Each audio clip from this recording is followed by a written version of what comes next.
ಕಾಯಪಂಡಿ ಕಣ್ಣಲ್ಲಿ ಕಾಯಪಂಡಿ ಶಿವದೇವರನ್ನ ಹೊರಟು ದೈವ ರೂಪವನ್ನು ಪಡೆದ ಅವತಾರವಾದಿ ಪಂಜುರ್ಲಿ ಬತ್ತೆ ಜವನಾದಿಗೆ ನೆರೆದ ನಂಬಿನಗಲಿಗೆ ಇಂಬು ಜವದಾಂತ ಕೊಟ್ಟೆಂದ ಆಯಪಂಡಿ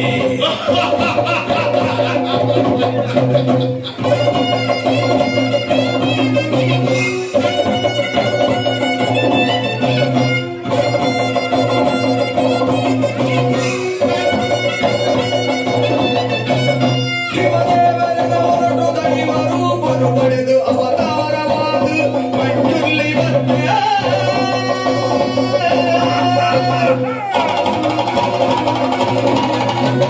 ದೇವದೇವರ ಹೊರಟು ದೈವ ರೂಪರು ಪಡೆದು ಅವತಾರ